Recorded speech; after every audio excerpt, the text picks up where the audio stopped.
and I'll request you to kindly stay on with us as we are also learning other details. And in fact, news break, British Member of the Parliament Bob Blackman has strongly condemned the recent terrorist attack in Pahalgam, raising the issue in the UK Parliament, calling for the unwavering support to India in its fight against terrorism. He has described the massacre as a quote, and which I in fact would like to quote, systematic killing of Hindus and Christians, unquote, and said it was a well-organized, well-coordinated attack intended to terrorize civilians and destabilize peace in the region. Let's listen.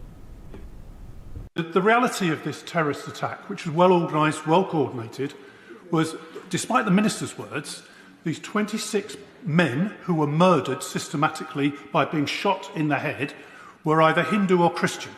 And there was a deliberate Islamist attack on those tourists who were just going about their business in a peaceful manner.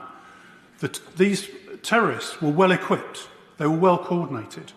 And the sad reality is this: whilst the government may give expressions of condolences and support for the people of India, the fact remains that the terrorist bases that exist along the line of control in the illegal part of Kashmir, illegally occupied by Pakistan, still continue to operate across that line of control. So will the government now commit to full support for India in apprehending the terrorists responsible and bringing the backers of those terrorists to justice as well, and take all steps to support the erosion and elimination of terrorism?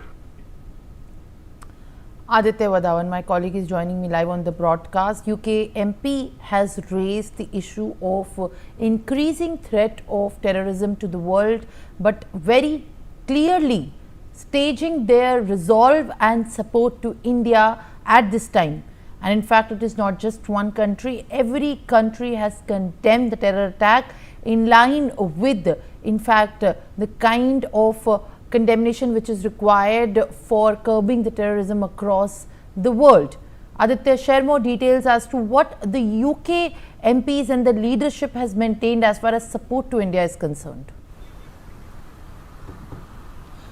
Well, absolutely, Simran. If we see the statement by the UK MPs are full-fledgedly supporting India, and they have condemned this barbaric and cowardly terror attack done by Pakistani terrorists in Pahalgam. You know, now gradually all the countries are now coming in support of India, and all the countries and major global leaders of the world want that the perpetrators of this cowardly and barbaric attack in Pahalgam should be brought to justice. And it is very likely that now Pakistan will be isolated in the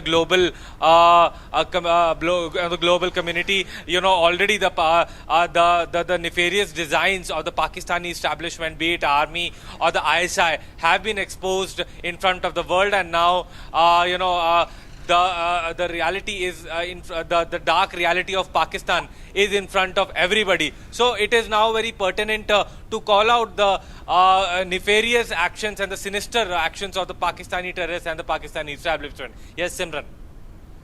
Well, all right. In fact, Aditya, as more details are being tracked very closely,